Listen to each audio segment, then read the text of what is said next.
Okay. Continue. Okay. Good morning. We're on the top of Yudalim and Aleph. Just according to Yoel, I don't know exactly the best place to stop on the top of Yudalim and Aleph. We're talking about handles. So if you have schach that's made up of hay, but it ain't all hay because you also have grain. And so the grain is food, so that's not kosher to be schach. The hay is good, but you need to have more hay than grain in order for it to be kosher schach. We brought a machlokes between a Tanakama and the Acherim as to whether you need to have more hay than the grain, or whether you also need to have more hay than the grain, and whatever would be sort of the part of the hay, the stalk that it would serve as the handle to the grain that is right close by, because maybe that would be considered to be an extension of the grain. And we had a shita beforehand that we quoted of Menashe Bar Gada, what indicated that you don't have to worry about handles when it comes to cutting hay for schach. So we said, does this machlokas indicate like we have a disagreement within the opinion of Menashe Bar Gada?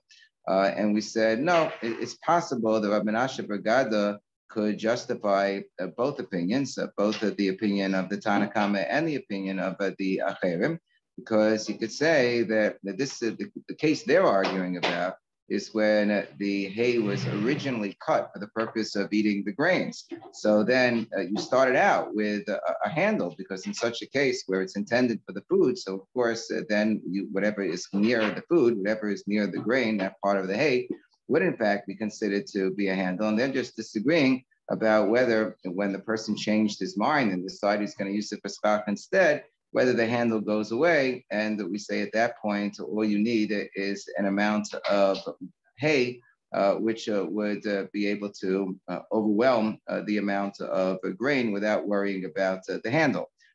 So then we asked the question, but is that really true?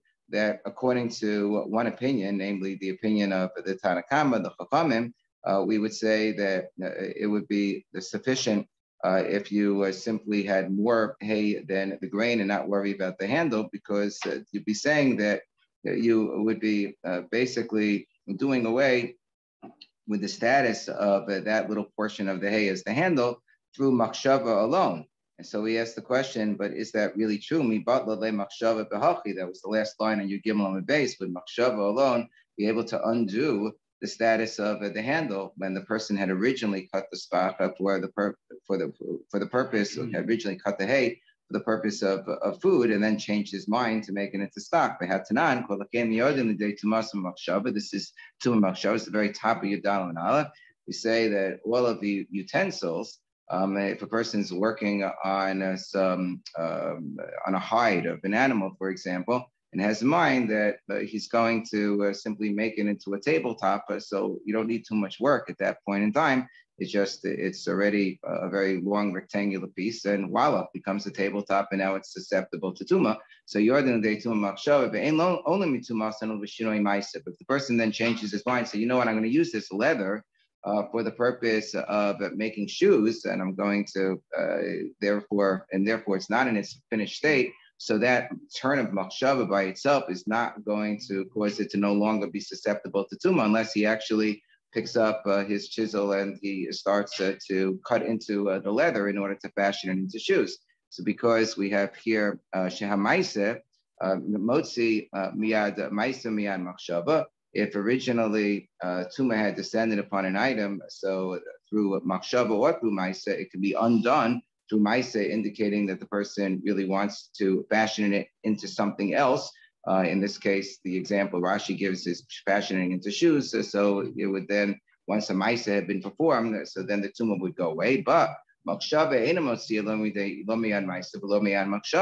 but if a thought process alone cannot undo what had been a maiseh that indicated that something should be susceptible to tumah, nor even a machshava that would indicate that something should be susceptible to tumah. So even though here we're only dealing with a machshava when the person cut the hay that they originally wanted it to be for food, and now we figure, okay, so just like it became susceptible to be having a handle and the handle being susceptible to tuma through makshava alone. So the handle could be taken out of that state through makshava alone when the person decides they're just going to use the hay as a schach. No, it doesn't work because makshava is not even good enough to undo a previous makshava. So you might say, no, well, maybe that's only the example that was given over here. The Mishnah that was quoted from Maseches Kalim was dealing with an actual utensil. It wasn't just dealing with hay, right? The chitema hanimi, the kalim, maybe that's only in the case of kalim, the chashivi, which are very important that a person has in mind. They're working with leather and they're going to make it into a tabletop. So then you can't just undo that makshava with another makshava alone to turn the leather into shoes about yados. But if you're dealing with whether you're going to have a handle on the grain in a bunch of hay or not, the tzorach achila ninu, it's not a question of a kli, it's just a question of is this hay and the grain within it set aside for achila or not. So maybe the makshava naseh. So just like it was the makshava that the handle is created and becomes susceptible to receive tuma and convey tuma to the food. So that in that case, a makshava can undo the original makshava. Makshava salka, through the makshava that you no longer want to use it for food, but want to use all the hay for stock. So then the status of the handle of the grain will go away. So you might want to say that, but that also doesn't work because we have a Mishnah in Uktzin, V'atanan, Kol Yadas Ha'ochlin, She'bisasan, B'goin Tahos. If I have handles of food, let's say handles of grain again, and you did something bisasan. Bisasan sounds like you really did something significant to it. It sounds like you threshed it, like with animals trampling on it or something like that. Question what bisasan exactly means. But if you were bisasan, you did something to undo the connection between the food and the handle of the food, between the grain and part of the stalk of the grain which was connected to the food. You did something to sever that connection. So then tahoro. So then at that point in time, we would say that the handle is no longer susceptible to tuma. We have a little line over here, which it seems that Rabbi Yossi, that Rashi was gore. So we'll read the words because it just flows more easily. For Rabbi Yossi Mitame, Rabbi Yossi says that no, even if you threshed the hay and you severed the connection between the grain and the part of the hay that is connected to it, it's still the handle would still be mitame. So Bishlama, Lamanda Amma Bisisan Hitir Agudan Shabir. So here it sounds like, even according to the Tanakama over here, that it becomes tahor when you do this Bisisan. It sounds like you got to do something serious in order to undo the status of the handle to the grain. You got to do Bisisan. So if Bisisan isn't really as severe as it sounds, and it just means that they were all tied together in a bundle, and you just undid the bundle. So undoing a bundle is really on the same level as just having a different machshava. You're not, threshing it or trampling it on it or doing anything of that sort. Elamanda Amma, but according to the other opinion, where are these opinions found? These opinions are going to be quoted a little bit later in the Gemara. Elamanda Amma, but according to the other opinion, that my bisasan, what does bisasan mean? It means bisasan mamish, that it's going to be beaten up or trampled by animals, and you really need an actual maisa in order to undo the status of the handle. Ma'ika l'meimar. So then, how do we explain how Menashe Bar Gada can, justify, the opinions that and say that well, there's an opinion of a Tanakama that would say the machshava alone can undo the status of a handle. So we answer no. In the case that the Tanakama and the Acherim were arguing about as well, that was not a case where it was simply a change of machshava, but that also was a case of hakanami shebisisa. That also was a case where something very significant was done to it, that it was beaten up or it was trampled by animals. Shebisisan mamish. So ihachi. But if that's the case, that there was some serious ma'isa that was done to it, so why would the acherim have said that the status of the handle still remains? Something very significant was done to undo that status. Ihachi mai tamayu acherim. So the answer is, well, they say like Rabbi Yossi in this case, where the person is taking bundles of grain to a granary, and Rabbi Yossi says that even after they're beaten up, the handles would still have a status of being susceptible to tuma. So Amak Rabbi Yossi, it's not, as the Mishnah had said, and we had this girsa a little bit earlier, and we read it a little bit earlier, but we'll read it again. The Tanan Rabbi Yossi Metame. If you didn't have the Girsa earlier, it makes sense because then we're first introducing this idea now. It's like a Chiddush that, there's Rabbi Yossi who says it would still be Tame. Even after it was, even after the grain was beaten up and was threshed, it would still be, the handle would still be Tame. So Hai Mai, so we say, no, I understand when Rabbi Yossi says it in his case of the granary, but if we're talking about a case of of preparing it for Pesach, of a sukkah, then it should be a different standard. So Bishlam Hasam, in the case of Rabbi Yossi, where you're bundling together hay in order to bring to the threshing floor of a granary, time of the Rabbi Yossi, Chazia, the Rabbi Shimon ben Lakish. We understand the reasoning of Rabbi Yossi because the hay and the part of the hay that's next to the grain still serves a purpose, as Rabbi Shimon ben Lakish says, on the floor, on the threshing floor of the granary. So Rabbi Shimon ben Lakish, that because the hay still serves a purpose, so that when you have the hay right next to the grain, even after it has been threshed out, but it's still right next to it. So having the hay there enables you to get to be able to have better leverage in order to take a pitchfork and to turn over the grain, because the grain is very thin, and once I have pieces of hay next to it, so whatever's next to it enables you to get a better handle with the handle of the pitchfork. But here, in the case that the Tanakam and the Acharim were arguing about on Yud Gimel Amud Beis, where you had simply cut some hay for purposes of using as a schach. So once you're going to beat out the grain from the hay, so why would I say that the piece of the hay that's next to the grain would still count as a handle? And according to the Acharim, would have to be overwhelmed by the amount of the other hay that is together in the mixture. What is this handle part next to the grain still good for once it has been threshed out? So we say, no, chazia, the fact that it's still there is still good, because when you're going to take apart the sukkah at the end of the chag, at the end of sukkahs, so it's going to be easier to collect all of the pieces once you have the hay next to the grain. Otherwise, the grain is just going to kind of like fall to the ground. But if you have the hay next to it, so it's going to keep it a little bit easier to organize everything. You have like this moist, these moist handles next to the grain, so it'll be just easier to collect everything. Okay, so Gufa, Koyada Sa'ochlen Shabisasan. So we quoted before from the Mishnah. Rashi points out the word Gufa is unusual here. Usually throughout Shas, when you have the word Gufa, it's when you are hearkening back to a statement that was made by Amoraim. Because a Mishnah is generally accessible to everybody. You don't need to say Gufa. I say Tanan if I'm referring to a Mishnah. Gufa is, wow, there's some Amora who said something, let's try to analyze it. So why here do we say Gufa in connection with the Mishnah itself? Gufa Kuyados are open, Shabisisam to go into Horus. The Machlok is Tanakama Rabbi Yossi. Rabbi Yossi says the Tanakama says when you do this Bisisan on the grain that you had collected together with the hay, and you either bisisan, either you undo the hay, you undo the binding of it. That's one opinion, or you trample it with animals. So then, at that point in time, taholos, the yados themselves, the handles are going to be tahor. Rabbi Yossi mitamim. Rabbi Yossi says no. Even after bisisan, whatever that means, the handles are still going to be tameh. So why do we have gufa in connection with the Mishnah? So Rashi explains that because this is a Mishnah in Taros, and the Mishnayos in Taros didn't really have explanations attached to them because there was no Gemara in Taros. The Bible didn't have a Gemara in Taros, and the Yerushalmi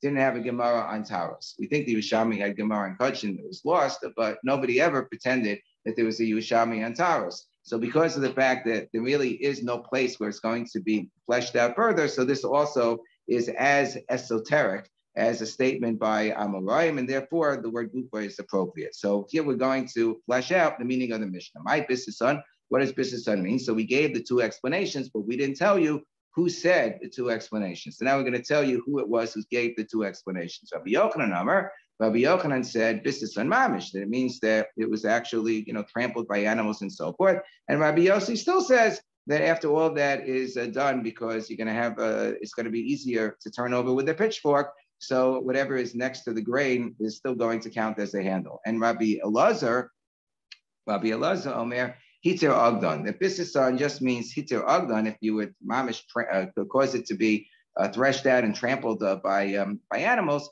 so then everybody would agree that it wouldn't have the status of yados of handles anymore. So Bishlam and Rabbi Elazar. So according to the opinion that the opinion stated by Rabbi Elazar, that it just means that you're undoing the bundles, which is not really a full-fledged maisa. Hainu the mitami Rabbi Yossi. So we understand. Rabbi Yossi says that's not enough to remove the tumor susceptibility of the others. Rabbi Yochanan, according to Rabbi Yochanan, it means that it was really broken apart very rigorously. So my matami Rabbi Yossi, why does Rabbi Yossi say it's tamei? So we gave the answer before. We had cited Rabbi Shimon ben Lakish, and now here's the real place where Rabbi Shimon ben Lakish appears. So I'm Rabbi Shimon ben Lakish. Yourself come out there because you can use it'll be easier when you take a pitchfork to overturn all of the grains when you still have some hay attached to it. So even after the hay has been essentially disattached, the fact that it's still right next to the grain is going to enable you to get better leverage in order to overturn the entire combination of the hay and the grain. So now once we're talking about a pitchfork, so we may as well bring in some agarita. Now remember, this is only in the case where the person had in mind, where we're drawing this parallel, where there would have been some tumor that descended to it originally. That's when the person cut the hay for schak, they had in mind to use it for food. But Rabbi Menashe would say that in a much easier case is when you're cutting the hay for schak in the first place. So then he would say that everybody would agree. Rabbi Menashe would maintain that everybody would agree that in that case there would be no status of yados with respect to the portion of the hay which is next to the grain. Okay, and that's what he says. So I'm Rabbi Elazar. Lama nimshalan tefillan tzaddik shel tzaddikim ke'aser. Why is it that the tefillah of tzaddikim is compared to a pitchfork? Pitchfork says, "Vayeter lo yitzchak lenochach ishto ki akarahi." Right? That we have.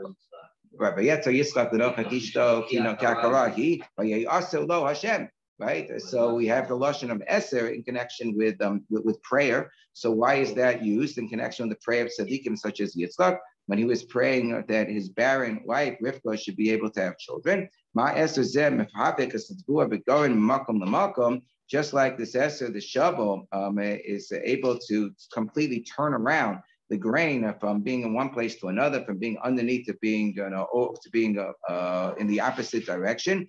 So to the tefillah tzaddikim is able to turn the thought process of a Kadosh Baruch Hu in the opposite direction.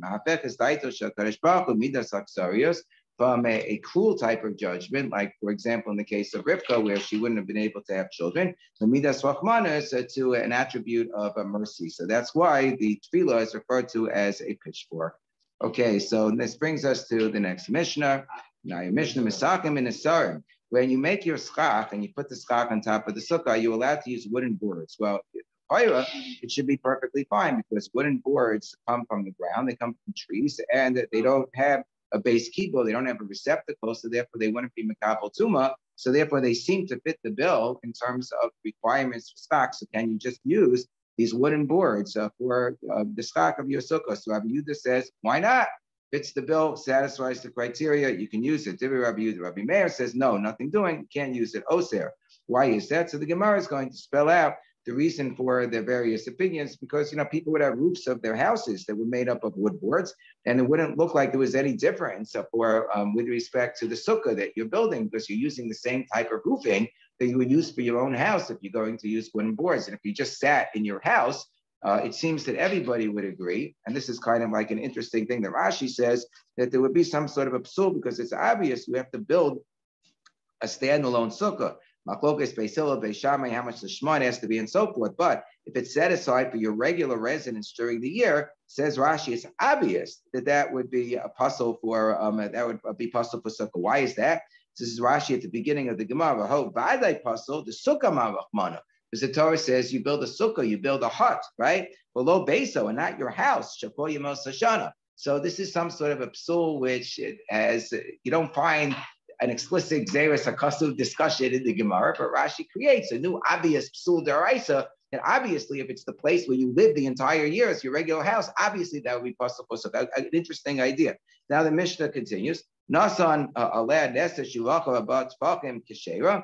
This sounds a little bit like a continuation of the first part of the Mishnah. So we have to figure out how the first part of the Mishnah relates to the second part of the Mishnah. If you put a board that was 4 tefachim wide, it would be kosher. As long as you don't sleep under it. Is this according to Rabbi Yehuda? Is this even according to Rabbi Meir? We have to analyze the interpretation of the second part of the Mishnah. The Gemara says, Amen. Shem's still nice and hot. Amarav, Machlokas b'nesarim, sheyesh behen abad. The Machlokas, according to Rab is the lenient opinion here. Machlokas Rab and Shmuel. Rab's lenient opinion is that when they're arguing, they're even arguing about boards that are 4 tefachim wide. That even then, Rabbi Yehuda is going to be makel. So Rabbi Meir is like Zera tikva. Rabbi Meir says we have this Zera that you're going to just sit within your own house, which would be clearly no good, as Rashi explained. Rabbi Yehuda lays like Zera tikva. Rabbi Yehuda said we're not worried about that. Now you're building a separate sukkah, and this will be fine. But if the boards are not 4 tefachim wide, so typically you wouldn't use boards that are that thin within your own house, and therefore that would be kosher, even according to Rabbi Meir. Shmuel takes the more stringent view. He says, and we assume in this particular case, the flow of the Gemara seems to be more in accordance with the opinion of Shmuel. And even though normally when we have a machlokus between Rab and Shmuel and it relates to Issa v'Heter, not to the realm of Mamonis, we paskin like Rab. If it relates to Mamonis, we paskin like Shmuel. In this case, Tosfos on Yudam and Beis points out that it seems that we paskin like Shmuel. How do you know that generally when it comes to a matter of the Issa or Veheter, you paskin like Rab as opposed to Shmuel? V'salakta lavonenu ki Rabu. Shmuel ama b'she'ed mehen abba machlokus. And Shmuel says that in the event that you didn't have a 4 tefachim wide, so that's when you have the machlokus. So yesh mehen abba, but if it is 4 tefachim wide, so then everybody would agree, even Rabbi Yehuda the psula. Amen abba afilu pakas mishlosha. So now we ask the question, wait a second. You're telling me that if it's less than 4 tefachim, Rabbi Meir would still say that it's possible even if it's less than 3 tefachim? It's less than 3 tefachim. That's like, the bamboo, shoots that people use for their sukkah all the time. So nobody would be able to make a cut. When I was growing up, that's what people use. They use the bamboo. So that would be like less than, 3 tefachim. And everybody assumed, of course, that's mitzvah min mufchar to use the bamboo. We just stopped using it because it would fall inside of the sukkah. And people made the bamboo mats, which makes life a lot easier. In the olden days, you took, the bamboo sticks and you put it on top of your sukkah. That's how we all grew up. So hakanim bi'alma ninu. That's just, like little pieces of reeds. So that that should be perfectly fine. So I'm a papa, you're right. Haki kamer, according to Shmuel, this is the range of the makom. Less than 3 tefachim, of course, that's good, even according to my mayor. If it's more than 4 tefachim, Rabbi Shmuel would say everybody else is possible. If it's narrower.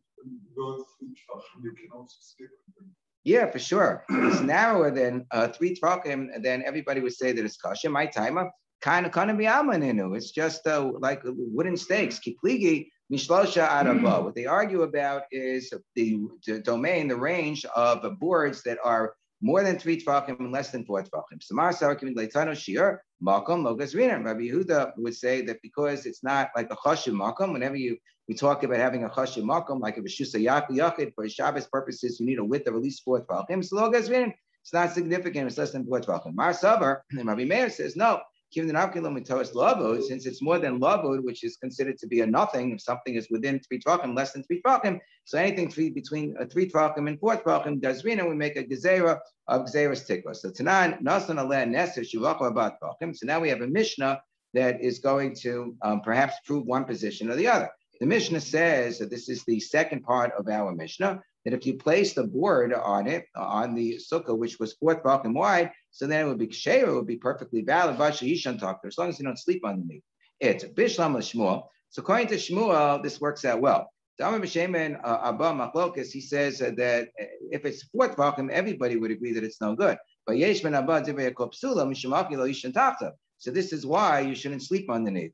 So why then did it say kashera? Why did it say 4 tefachim wide is kasher? Obvious reason. We're talking about a board which is on the side of your sukkah. It's on the side of the wall. On the side of the wall, I can have puzzle stock up to 4 amos because of the principle of dofen akuma. But I can't sleep under it because I can't sleep under the wall. I have to sleep under the stock. So that's why it says lo yishan tachta. What? 4 amos. 4 amos. Now, dofen akuma lets me go for 4 amos.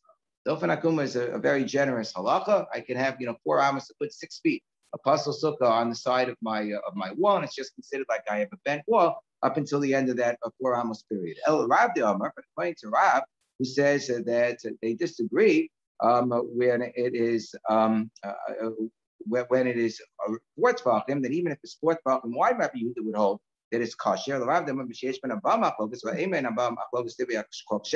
It's less than 4 tvachim. That's when everyone says it's kosher. So Rabbi Yehuda, my lishin takta. So according to Rabbi Yehuda, why couldn't you sleep underneath it? It doesn't matter where it is in the sukkah, in the middle of the sukkah, the side of the sukkah. I have a piece that's 4 tvachim wide. It's a perfectly kosher for skaka according to Rabbi Yehuda. So of course I could sleep underneath it. So you have to explain this part of the Mishnah, second clause of the Mishnah. The way that Rav would understand it is only going according to Rabbi Meir, not according to Rabbi Yehuda. That would be Rav's justification, but that's a little bit of a stretch. So you understand why Halacha L'Maisa Tosfos says that we pass like Shmuel. The proof for Shmuel seems to be stronger. Misavar Steviyakoli, Seif Hasan Rabbi Meir. The Seif is only going according to Rabbi Meir. Tashma. So now we have another proof from a brisa that says as follows. It says Shnei Sadinim Mitztarfin. If I have two sheets, remember a sheet does not grow from the ground. A sheet would be pasul skak. So if I have a sheet which is less than 4 tvachim, that's not going to invalidate the skak. Skak pasul has to be 4 tvachim wide. But if I have two sheets right next to each other, each one of them is 2 tvachim, or each one is 2.5 tvachim, or whatever, and I put them right next to each other, so they would combine together to be skak pasul and starfin. What if I had shnei nesarim? What if I had 2 boards? We're now on the top of your down in the base. Aim and starfin. So 2 boards that do not combine together to make the sukkah pasul. So Rabbi Meir says that the boards would have the same din as the sadinin. Once I would have a total space of more than 4 tvachim, it's going to cause the sukkah to become pasul. This works out very well according to Shmuel. Bishlam and the Shmuel, that the only dispute is less than 4 tvachim. If Rabbi Yehuda would agree that it's more than 4 tvachim, the sukkah is going to be pasul. So my mitztarfin. So what does it mean when we say that it is mitztarif, but it's not mitztarif? So mitztarfin le'abah. It means that it combines together for 4 tvachim. So Rabbi Meir says it combines together to pasul the sukkah. And Rabbi Yehuda would say a mitztarfin, that if I have 2 boards that together are more than 4 tvachim, a mitztarfin in the sense that it doesn't matter. It doesn't matter it's more than 4. That's what a mitzdarfin means. He's just contrasting himself in his language to Rabbi Meir's language. It says mitzdarfin. It says it's not significant. Now, who cares if I put them together? If it's more than 4 tvachim, a board more than 4 tvachim is perfect. Wait a second. So according to Shmuel, a board of more than 4 tvachim is no good. So therefore, I have to give a different explanation. Okay. So divrei HaKosim, my mitzdarfin le'alba, that it's like this. That the Shmuel would say, if I would say it's mitzdarif, that the 2 boards would go together, I agree with you that it's going to be pasul because that's more than 4 tvachim. But since they're 2 separate boards, so I say they're not mitzdarif. El the Rav. But according to Rav, who says that the Amar b'sheyesh ben abba machlokas, Rav who says that if they are 4 tvachim wide, that's when you have the machlokas. And Rabbi Yehuda would say, even if it's 4 tvachim wide, that would be perfectly acceptable. So hey, so what case are we talking about over here? It's terufe. If it is 4 tvachim already, so then there's no tziruf. Either it is good according to Rabbi Yehuda or it's no good according to Rabbi Meir. If each particular board is less than 4 tvachim, so according to him, at least according to Rabbi Yehuda, so why would I be concerned about tziruf altogether? It doesn't really matter if they would combine together because each piece is kanim be'alma. They're considered to be kanim be'alma because even if it would be a total of 4 tvachim, it's going to be kosher according to Shmuel. So we say liolam these 4 above. No, it's talking about where it would be 4 tvachim. My mitzdarfin, and what does it mean mitzdarfin? It means mitzdarfin la'aba amos min atzad. The reason why it would be considered to be significant, even according to Rabbi Yehuda, is because if I put them together, so they count as arba amos min atzad. Even though according to Rabbi Yehuda 4 tvachim, at least according to the opinion of Rav, would be no good as well. Here, what we're counting together, according to Rav, even 4 tvachim, according to Rabbi Yehuda, would be okay. According to Rabbi Yehuda, here we're counting the Abba Amos min Hatzad because here there is no schach pasul unless you have 4 Amos. So Rabbi Yehuda is saying if I have a bunch of nesarim which are each 4 tefachim. Every single nesser, every single board is 4 tefachim. So their aim at starfin, even if they go until 4 amos, it's not going to be a problem. That's the chiddush. The chiddush is that I can go and have an entire sukkah made up of 4 tefach boards, according to Rabbi Yehuda. So that's what he means when he says ein mitzdarfin. While according to Rabbi Meir, no mitzdarfin, because of the fact that it is going to be schach pasul. Once I have 4 tefachim, it's going to be considered to be schach pasul. So once I reach the point of 4 amos, then it's going to no longer be dofen akuma, and that's going to create a pasul sukkah. But according to Rabbi Yehuda, no, it's not going to create a pasul sukkah because 4 tefach boards do not create a problem according to Rabbi Yehuda, the way the Rav understands him, with respect to serving a schach in a sukkah. Lishna acharina, a different lashon goes as follows. Bishlam Shmuel. According to Shmuel, I understand the Amar B'Shein Abba Machlokes, who says that everybody agrees that if the boards are 4 tefachim wide, it's going to be no good, and they're only arguing if the boards are less than 4 tefachim wide. About Yeshman Abba Divrei Yaakov Psula. So my mitzdarfin. So what does mitzdarfin mean? So mitzdarfin means that mitzdarfin la'aba amos. That because I have 4 tefach boards that are going to be no good, according to everybody, both according to Rabbi Meir and Rabbi Yehuda. So when we talk about whether the mitzdarfin, we're talking about whether they would combine together for the Abba Amos and Minatzad to create a dofen akuma situation. So over here, the question is, do they combine for 4 amos? If they're separate pieces, they're not just one piece, do we say that they combine for the 4 amos or not? Ella l'Rav, but according to Rav, that 4 tefach pieces would not be a problem in and of themselves. So Bishlam the Rabbi Meir, my mitzdarfin. So according to Rabbi Meir, I understand the analysis of a mitzdarfin, because according to Rabbi Meir, each board of 4 tefachim is no good by itself. So my mitzdarfin la'aba amos minatzad. So I understand that he could say that if I have a bunch of these 4 tefachim, together.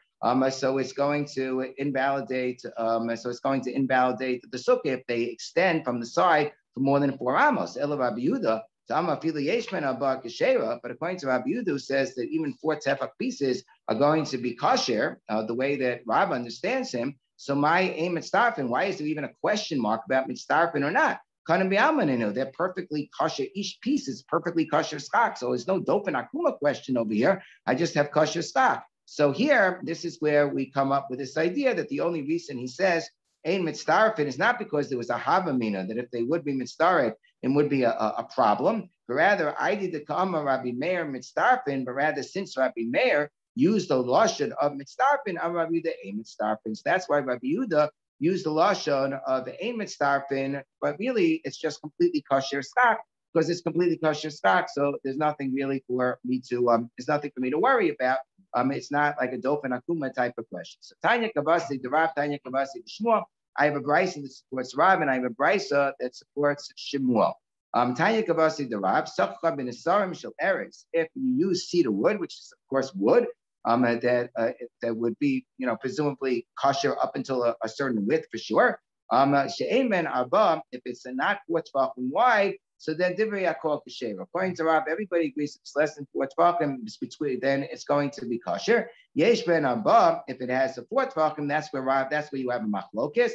Rabbi Meir posted Rabbi Yehuda machshir. Then Rabbi Yehuda would say even if the width of the boards were 4 tefachim, that would still be kosher. That supports the opinion of Rav. So I'm Rabbi Yehuda, and Rabbi Yehuda even gives a ma'aseh. He says ma'aseh b'shasa sakana, that there was a case where it was a sakana to make a sukkah in the street, and that they needed to make a very small sukkah on somebody's balcony. We brought a couple of boards that were 4 tefachim wide to make a very short sukkah that would be 8 tefachim wide, 8 by 8 tefachim. And we made a very small sukkah on top of a balcony that would be inconspicuous, so we wouldn't get into trouble with the authorities. And we sat underneath it. So we said.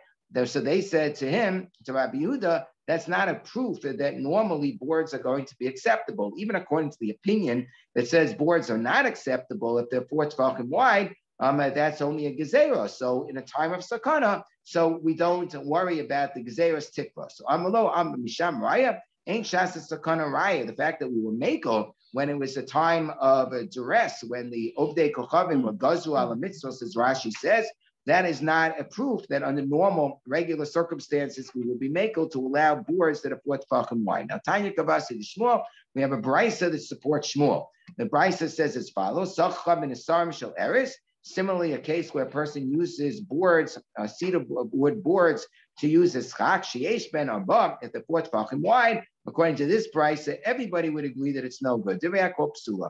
Amen above. When is the machlokus? The machlokus is when they're between 3 and 4 tefachim. So if they are in that category, so Rabbi Meir posts, Rabbi Meir says they're no good. Rabbi Yehuda Makshiv, Rabbi Yehuda says that they would be good. Rabbi Meir agrees. She'im yesh bein neser leneser kim lo neser sheminiach pesel benem ukeshera. That if in between every single board you have pesel, pesel means you have kosher stock. You have kosher stock that you're going to place in between the non-kosher pieces. So I have, let's say, 4 tefachim of a non-kosher board, and then I have 4 tefachim of kosher stock, and I keep on, alternating. So that's going to be ksheira. How is that going to be ksheira according to Rabbi Meir? The way it's going to be ksheira is if, for example, I have, and the Gemara is going to discuss this elsewhere, if I have an 8 amos wide sukkah where basically I'm relying upon dofen akuma from the sides. So I have a board where I keep on having a 4 tefach wide board followed by 4 tefachim of kosher stock, and I keep on alternating it. So I don't have a 7 by 7 kosher tefachim in one place until I get to the middle, because the idea is that they keep on alternating in such a way that there are 2 pieces juxtaposed to each other coming from the 2 opposite directions of the sukkah in the middle that are both 4 tefachim of kosher sukkah. And each one is sort of like alternating from the side, kosher puzzle, kosher puzzle, kosher puzzle. When I get to the middle, I get this middle portion, which is less than 4 amos away from the side, so that, at this point in time, I can say that the rest of the stock will count as dofen akuma, and I just need a width of 8 kosher tefachim in one place. So then I have 2 straight patches of pesel, 2 straight patches of 4 tefachim of kosher stock in the middle that are right next to each other. So that's why it's going to be a kosher sukkah according to Rabbi Meir.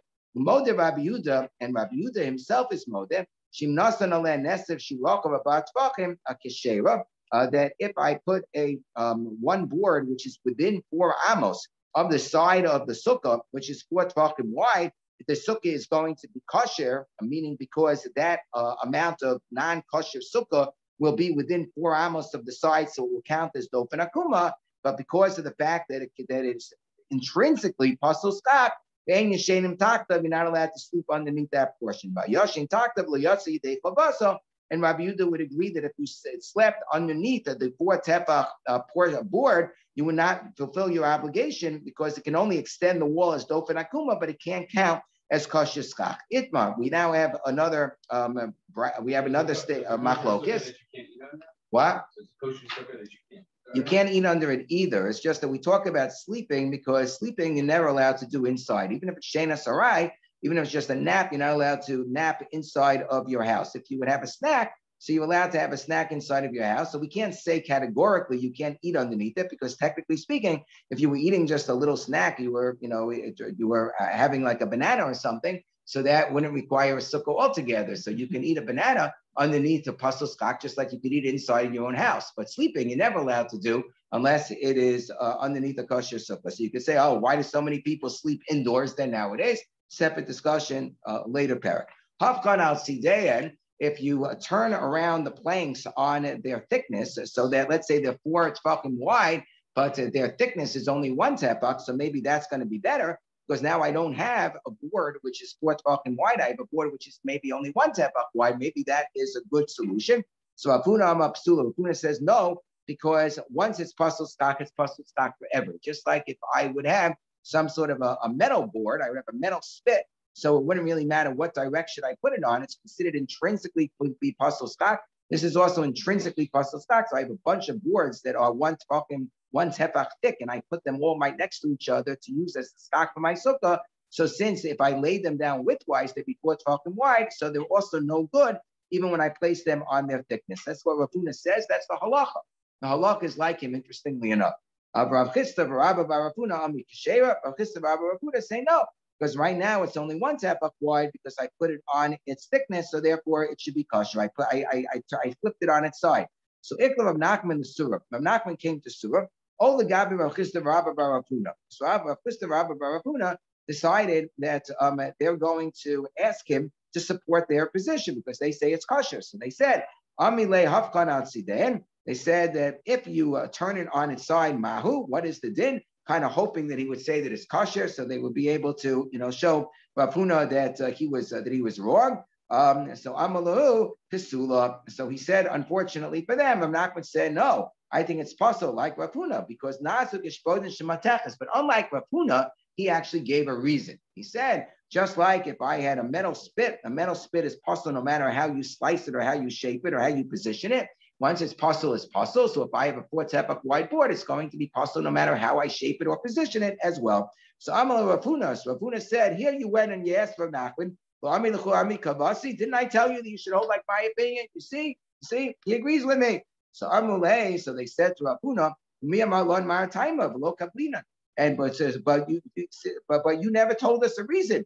Hey, did you tell us a reason and we refused to accept your reason? You just said psula. You didn't give a reason. So therefore, it was legitimate for us to ask of Nachman rather than accepting your opinion. We didn't, reject your reason. You just never gave us a reason. So Amalu, so Afuna said, because you didn't ask me. Did you ever ask me for a reason? I didn't tell you. You never asked me. Had you asked me, I would have told you a reason. Okay. So so this would appear to be a possible support. If you have a sukkah that is not large enough to fit a person's head and most of their body and their table, or it became opened up on the bottom for 3 tvachim from the ground, so that kadesh yizdakev agedi bebas so that a young goat would be able to penetrate that area with its head. Or another type of psul of the sukkah is if you place the board. You place the skak on the sukkah with boards that were 4 tvachim wide. So even though only 3 out of the 4 tvachim are within the sukkah itself, that board would still count as a puzzle area of the sukkah. What in the world are we talking about? You have a board that's 4 tvachim and only 3 tvachim are in the sukkah. What does this mean? So we have a concept that we're going to develop a little bit later in the Masechta called in Daf Tes, or actually Daf Yutes, I think, which is called Pesel Hayotze Min HaSukkah. If I have a pesel, I have a penetration, a protrusion from the sukkah, from the main area of the sukkah of some additional skak. There are about 4 different scenarios of pesel hayotze min sukkah. Some of them are good. They enable you to extend the sukkah where otherwise you would think that you didn't have the requisite 3 walls. And there are other cases of pesel hayotze min sukkah which are bad. This is a case which is bad, where I have, I don't have a dope and akuma situation because I have a 3-walled sukkah. Then I have an open area on the 4th wall, meaning there is no wall on the 4th direction. But I have some skak which goes over that 4th direction, which is a puzzle piece of skak because it's a board, which is 4 tvachim wide, but only 3 tvachim of that board are within the sukkah, and 1 tefach is outside of the sukkah. Again, no dof and akuma because there's no actual wall over there. So I might think I can sit underneath the 3 tvachim because it's not a skak puzzle of 4 tvachim. So since it's within the 3-wall area, I might think that I can sit underneath that skak because it's only 3 tvachim wide. So the answer is no. I say pesel hayotze min sukkah, that whatever is protruding from the sukkah is considered to be part of the sukkah. So that 1 tefach that's protruding from the sukkah, protruding from that 4th direction, is still considered to be part of that skak. So it's considered as if I have skak puzzle in the width of 4 tvachim. So I can't even sit underneath the 3 tvachim area, which is directly on top of the sukkah, because it's considered like a piece of a board, which is 4 tvachim wide. Because it is in fact 4 tvachim wide. It's considered like the entire 4 tvachim is within the sukkah. So So anyway, what we said was that this board, which is 4 tvachim wide, even though you only have 3 tvachim, it's going to be puzzle. So one interpretation is that we're talking about where the thickness was 3 tefachim and you had turned it on its thickness. So we say, no, that's not the actual interpretation. It happens to be that's the halacha, like Rav Nachman said, that would be no good, but this case is not necessarily approved. Here the case is like I just explained. That you place the schach on the corner of the fourth side of the sukkah that doesn't have a wall, with 3 tefachim of the board are within the sukkah, and 1 tefach is outside the sukkah, and because the dinner pesach yotzim in the sukkah, it's all considered to be within the sukkah, so it's considered to be schach pasul of 4 tefachim. You can't sit even underneath the 3 tefachim that are inside the sukkah. The ayot lasul the gab on 3 of the tefachim are inside the sukkah, ve'apichad the bar, and 1 tefach sticks outside. The avalei pesach yotzim in the sukkah, which is the case of pesach yotzim in the sukkah that we've been discussing. Pesach yotzim in the sukkah, and nidon sukkah is considered like sukkah. We paskin like this opinion of Shmuel within Rabbi Yehuda that if it is less than 4 tefachim, you could use the board, wooden board on top of your sukkah as schach. If it's 4 tefachim, you're not allowed to. And the Shulchan Aruch says the minhag is that we don't use boards even if they're less than 4 tefachim. Okay, why is it that we don't use boards even if they're less than 4 tefachim? The Shabur explains because people nowadays will make roofs in their houses with boards that are even less than 4 tefachim, and also it'll be so thick that the rain won't be able to fall inside. And sure, ideally have a sukkah where the rain can fall inside the sukkah, so it would be considered to be a diras arai. So therefore, he said that the minhag is to be machmir, even not to use boards that are less than 4 tefachim, except like to use a tiny little tuba board right for to hold down the rest of your stock. That would be acceptable. Okay, so thank you. See ya. In the